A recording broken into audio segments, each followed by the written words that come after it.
Hello, command staff. It's Clark. Um, Sorry I couldn't be there with you today, but I did want to show you some of the um, solutions we came up with for the challenges that we created with the mandatory or constant staffing policy. One of the first things you'll notice is that we colored it up just a little bit more, adjusted some of the colors on the right hand side, and where you're going to see most of that and where we're going to ask for your help is in the actual schedule itself.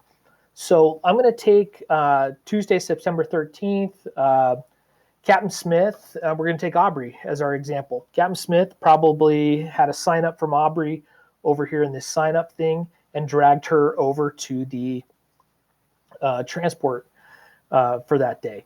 Well, one of the things we're asking you folks to do is to change their work type from regular, which is the default, and change them to a transport shift.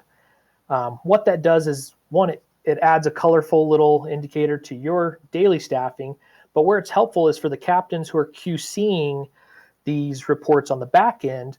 It adds a colorful aspect to the calendar that we didn't have before. Most of the things were in black besides vacation and trades, and let me show you what it looks like now when we're going back through to see how our guys did that shift. So you can see that it's a lot more colorful. Before it was all black, and now it's a pop of color, and then we're going to make sure that they get their transport shift on their time card, and it's a visual indicator for those of us doing that. So if you can do that, that'd be really appreciated by all the captains. So let me go back to September 13th and show you a few more of the work types that we added. So one of the things that happens is one of two things happens with the transport person. If Zach Lucero wasn't at Station 82 that day, typically either that tailboarder is brought up or brought up into the transport person is brought up into the tailboard position. The times don't automatically adjust, so that still needs to happen. We need to change her from, if she's only going to do the transport and not the rest of the shift, we need to make sure that the times reflect that as such. So we're going to change her from 7:30 to 19:30 to accurately reflect the 12 hours that she's working at that assignment. Obviously changing that date as well. Now we're going to leave her as a transport shift person, just as a visual indicator that she was just transport only. And we're going to modify, and you can see that adjusts the schedule. Now, if, for instance, she took a callback during that time, one of the issues we're having, well, we can't get it to turn green. We can't get it to do this and that. So what we just did was we just created an overtime tab.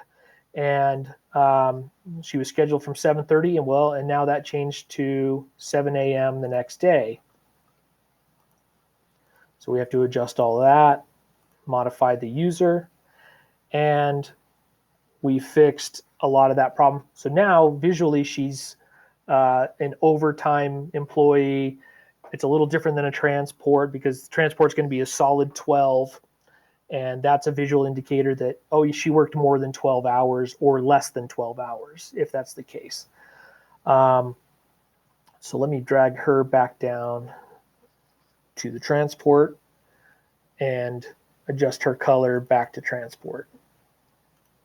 You notice that we added some other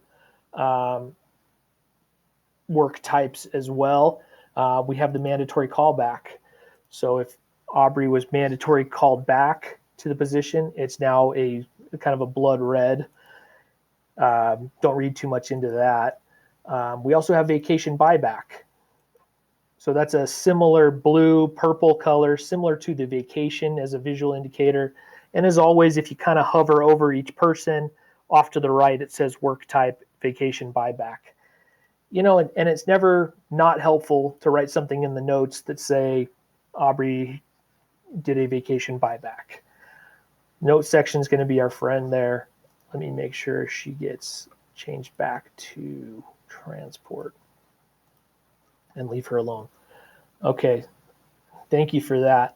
So the other question that we've been dealing with And I sent you a video helping our folks see where they're at on the mandatory callback list. And of course, anybody forgets, we can just go to the telephone, callback rankings, and then they can view their rankings in their various ranks. Now, what we're suggesting you do at the end of each shift, instead of filling out a battalion log on the computer, is going to the edit ranking options.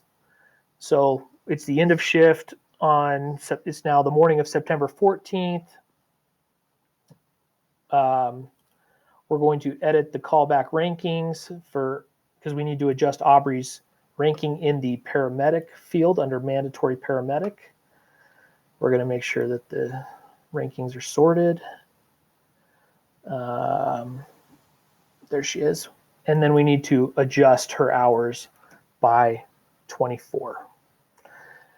So we can see that we're doing that correctly. If this number becomes a bigger number, we can now write, it's going to be 12. Sorry.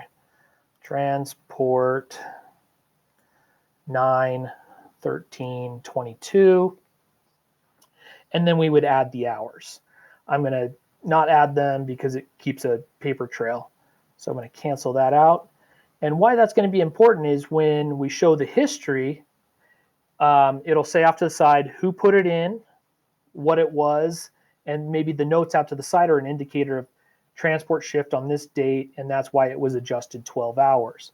So I've done that for the entire department. I didn't put any notes in because I thought it would be a little time consuming, but we should be up to date as of 9/5 of 2022.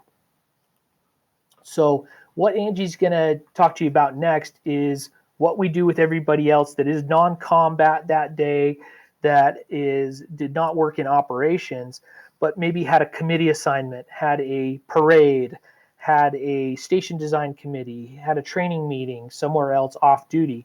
How are we going to make those hours reflect into the mandatory? Because as Chief Kraft says, we want people's contribution to this place to count on these lists. So that's what Angie's going to talk to you about next. Any questions, you give me a call. And Angie, take it away.